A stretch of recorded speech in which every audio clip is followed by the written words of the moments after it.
మన ప్రభు అయిన యేసుక్రీస్తు దివ్యనామమున శుభములు. సామెతల గ్రంథం 21వ అధ్యాయం 1వ వచనంలో దేవుని యొక్క వాక్యం రీతిగా సెలవిస్తూ ఉంది. గొప్ప ఐశ్వర్యం కంటే మంచి పేరు వెండి బంగారం కంటే దయ కోరదగినది అని. గొప్ప ఐశ్వర్యం కంటే మంచి పేరు సంపాదించుకోవాలని లేఖనాలు సెలవిస్తూ ఉన్నాయి. ప్రియ దేవుని బిడ్డలారా, భూమి మీద మనిషి దేని కొరకు ప్రయాసపడతాడంటే ఐశ్వర్యవంతులు కావాలి, గొప్ప స్థితి నాకు కావాలి, ధనము సంపాదించాలి, ఈ లోక సంబంధమైన సంపత్తులన్నీ సమకూర్చుకోవాలని ఆశపడుతూ ఉంటాడు. కానీ దేవుని యొక్క వాక్యం ఏం సెలవిస్తూ ఉందంటే గొప్ప ఐశ్వర్యం కంటే మంచి పేరు మేలు. ఏం కావాలి? ఏం కోరుకుంటున్నావు నువ్వు? సమాజంలో పలాని వ్యక్తి మంచివాడు, యేసు ప్రభువుని నమ్ముకున్నాడు, ఈయన మంచి గుణ లక్షణాలు కలిగిన వ్యక్తి అనేటువంటి సాక్ష్యము సంపాదించుకోవాలని దేవుని లేఖనాలు సెలవిస్తూ ఉన్నాయి.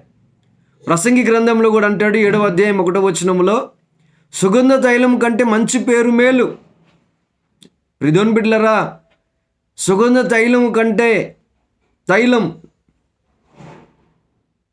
మంచి పేరు మేలు అని దేవుని యొక్క వాక్యం చెప్తా ఉంది.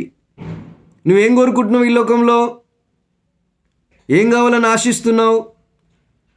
ధనవంతుడు కావాలన్నా, ఐశ్వర్యవంతుడు కావాలన్నా?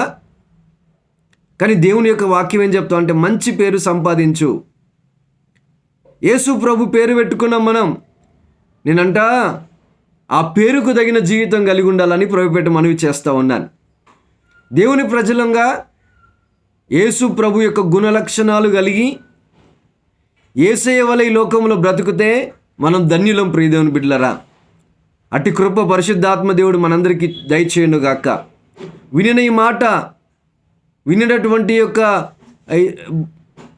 ఈ యొక్క చిన్న మెసేజ్లో దేవుని యొక్క గుణ లక్షణాలు ప్రతిబింబించేటట్టుగా సాక్షార్థమైనటువంటి గొప్ప పేరు సంపాదించాలని ప్రభుపేట మనవి చేస్తూ, విన్న మాట ప్రకారంగా దేవుడు కార్యం చేసి మనందరినీ నడిపించునుగాక.